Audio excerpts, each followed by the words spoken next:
My fiancé laughed at the bar. He thinks this ring is real. I'm keeping the diamond he actually bought. I smiled and said, good one. Then I called my insurance company, reported the real diamond stolen, and showed them the video of her bragging. The call I got from the police detective. I, 34 male, am a structural engineer. My job is to find flaws in designs before they become catastrophes. I analyze stress points. I calculate load capacities. I deal in absolutes. 6 months ago, I proposed to my girlfriend of 4 years, Bianca, 30.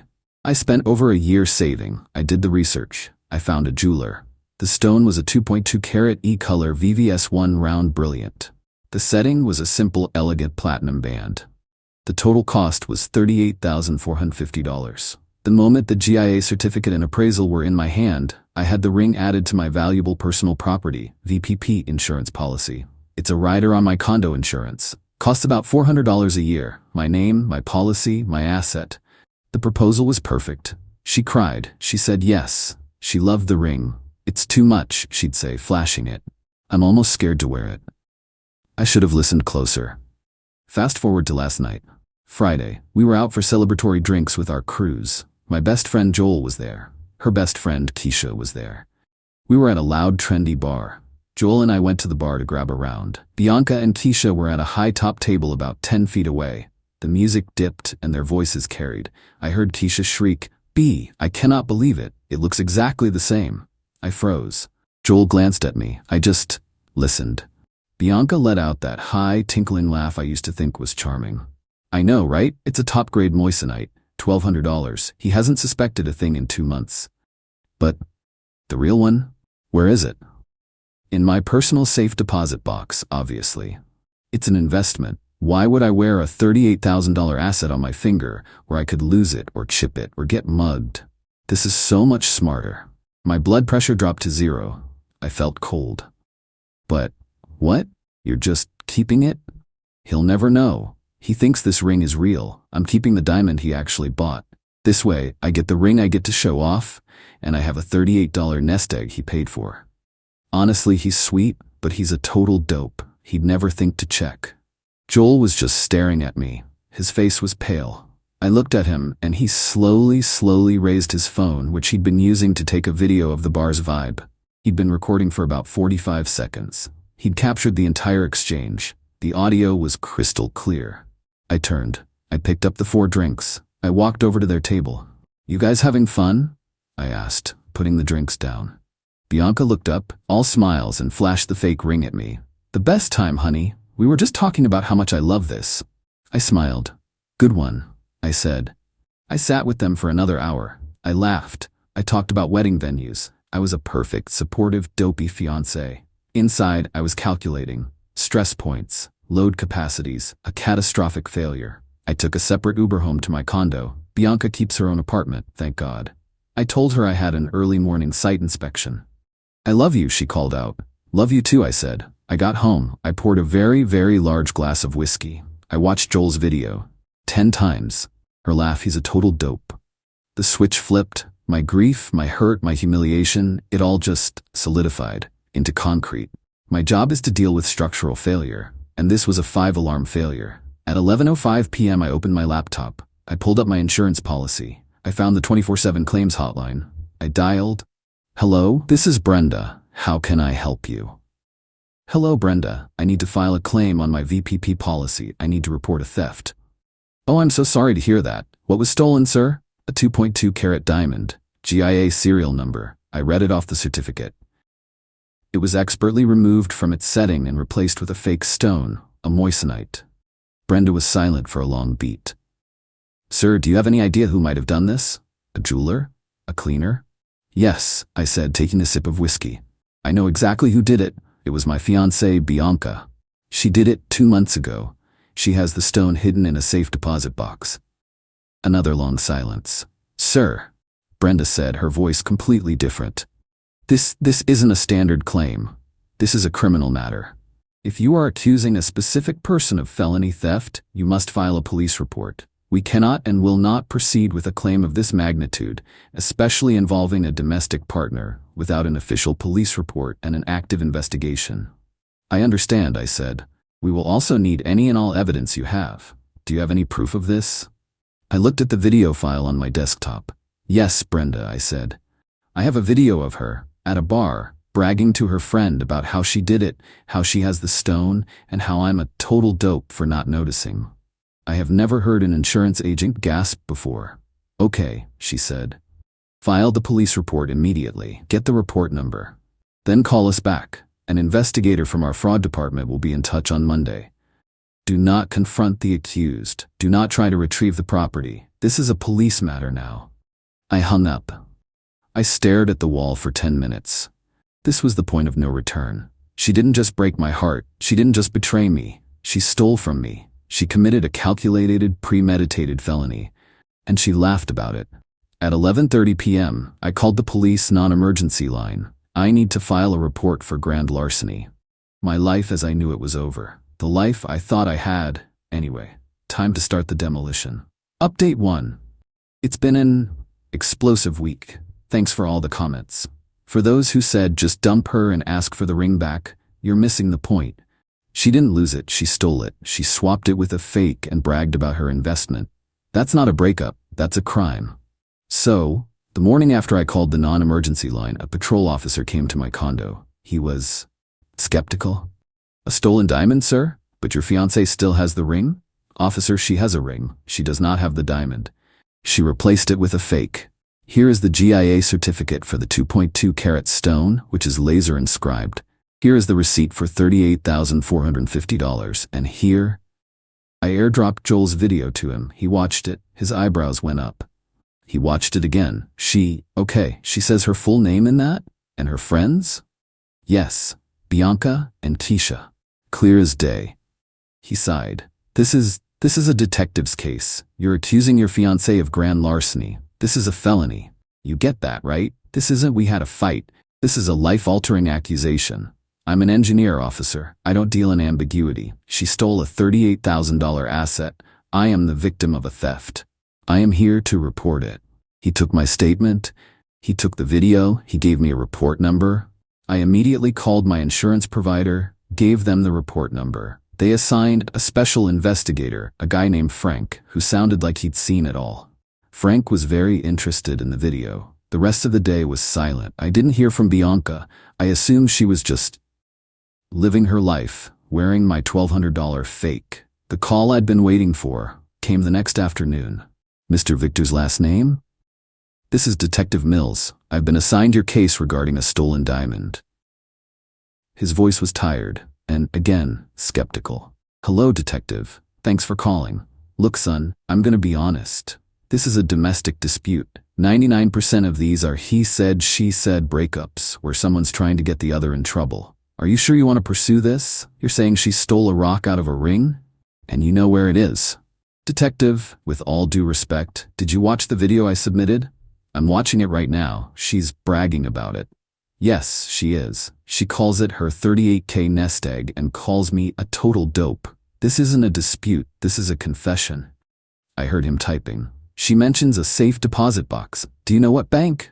I have no idea, but she does. That's why I called you.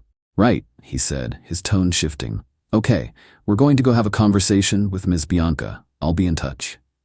2 hours later, my phone exploded. Texts from Bianca, missed calls, voicemails. Bianca, Victor, what the hell did you do?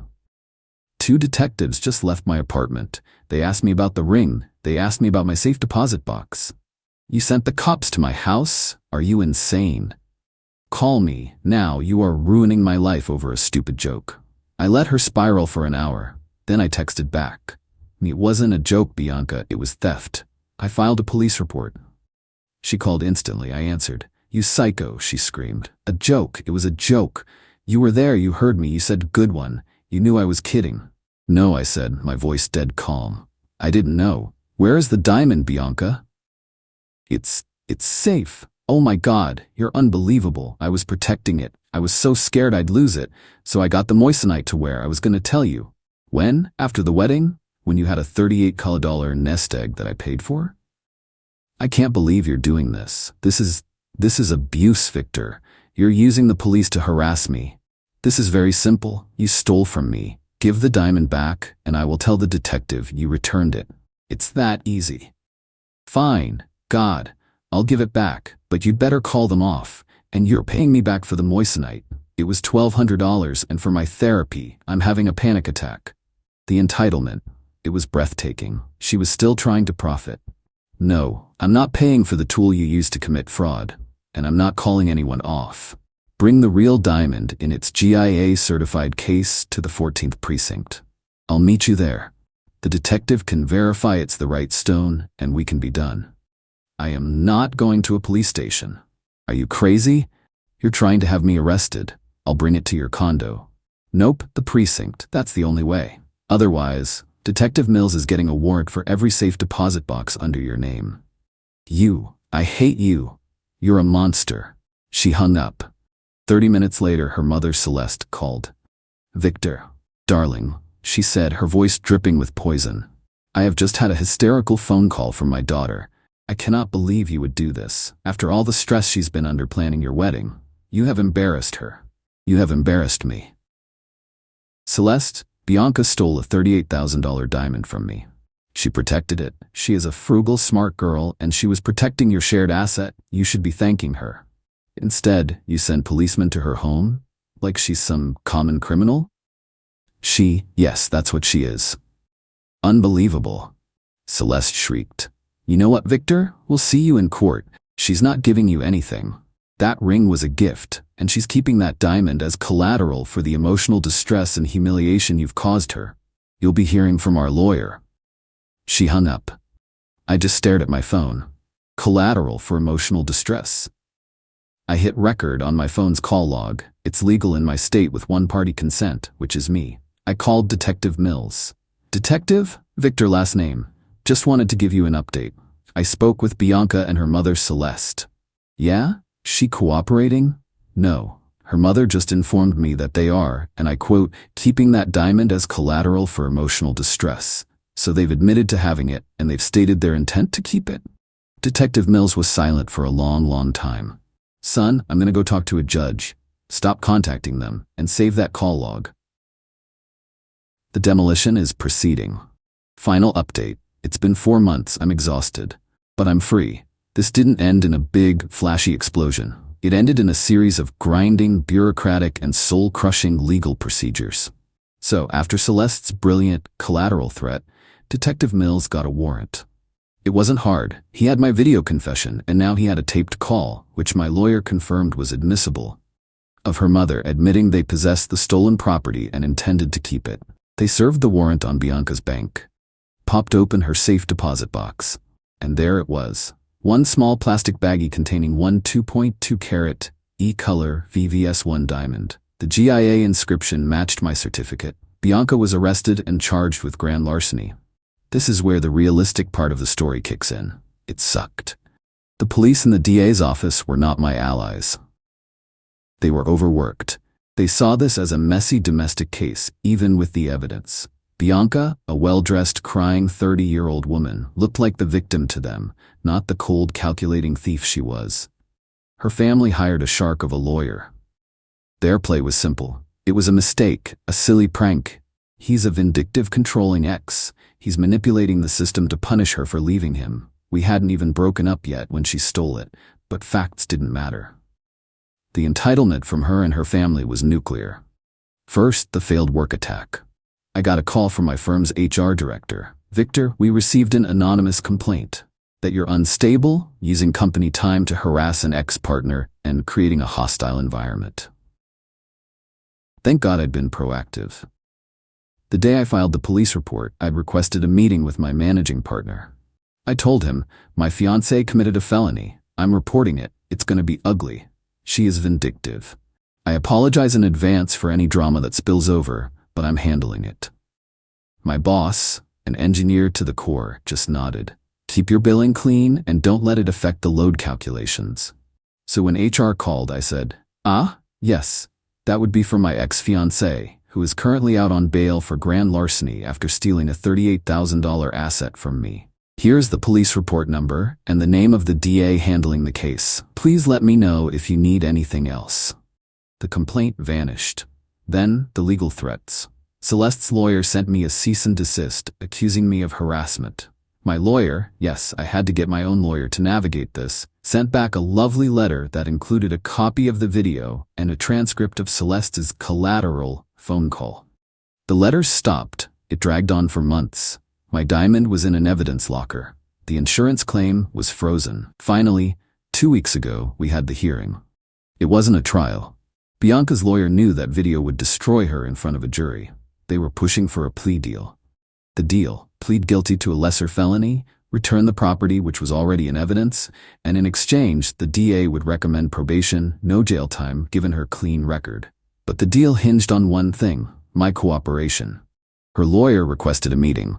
Me, my lawyer, Bianca, and her shark. She was diminished, pale, thin. The designer clothes looked baggy. Victor, her lawyer started, Bianca is prepared to plead guilty. She knows she made a terrible error in judgment. Bianca was just staring at her hands, crying, silently. She's scared. A felony conviction will ruin her career. She'll never work in marketing again. We're asking if you would be willing to speak to the judge on her behalf. Not to excuse her, but to frame it as a relationship dispute that spiraled, so the judge might be inclined to reduce it to a gross misdemeanor. No felony, just probation and restitution. I looked at her. Her shoulders were shaking. A prank, I said. That's what you called it. A joke. It was, she whispered, looking up. Her eyes were red. It started as a stupid prank, Victor. I was showing off for Keisha. And then you called the cops. And my mom, she reacted badly. I was going to give it back. When? I asked. When were you going to give it back, Bianca? You told Keisha it was your nest egg. You said I was a total dope. You didn't get a $1,200 moissanite for a one-night prank. I don't know, she wailed, tears streaming now. I was scared. I was stupid. But please, Victor, please don't let them ruin my life. I'll pay you back. I'll pay for the fake ring. I'll pay your lawyer. Please, you loved me once, didn't you? This was it. The moment of vulnerability. Not just hers. Mine. I felt nothing. Just tired. Like looking at a collapsed building. I'm not going to speak on your behalf, I said. I'm not going to ask for leniency. And I'm not going to ask for jail time. Her face fell. I'm going to submit a victim impact statement, I continued, looking at her lawyer. It will be factual. It will state that you stole a $38,450 asset. It will state that when caught, you and your family conspired to keep it. It will include the video of you bragging about my stupidity. It will include the audio of your mother's threats. It will state factually the emotional and financial toll this has taken. What the judge decides to do with those facts is up to him. I am done. Bianca's sorry face evaporated. The entitlement, the real Bianca, flashed. You cold-hearted bastard, she hissed. You'd really let me be a felon? Over a rock? You're right, I said, standing up. It is just a rock, and you valued it more than you valued me. You made your choice. The consequences are just the structural load you failed to account for. My lawyer and I walked out. The resolution. The judge saw my statement. He saw the video. He heard the call. He was not happy. He accepted the plea deal, but just barely. Bianca was convicted of a felony, attempt grand larceny. She got 3 years of probation, 500 hours of community service, and a court-ordered restitution plan. She has to pay me back for my legal fees, the cost of the insurance investigation, Frank sent me a bill, and the $1,200 for the fake ring. It's $7,800 total. At $100 a month, I'll be paid back in about 6.5 years. The diamond is back in my possession. It's in my safe deposit box now. I canceled the insurance claim. I'm selling it. I'm taking a loss, but I don't care. I want it gone. Bianca, from what I've heard, did lose her job. That felony conviction is a permanent mark. She's living with Celeste. Keisha had to testify against her to avoid charges herself and is now no longer part of the family. I'm still in my condo. I'm still an engineer. I'm dating, but cautiously. I checked for stress points. It wasn't a satisfying Hollywood revenge. It was a long, expensive, and painful process, but it was real. She didn't just make a mistake. She made a calculated, criminal choice. And now, for the rest of her life, she's living with the consequences. That's justice.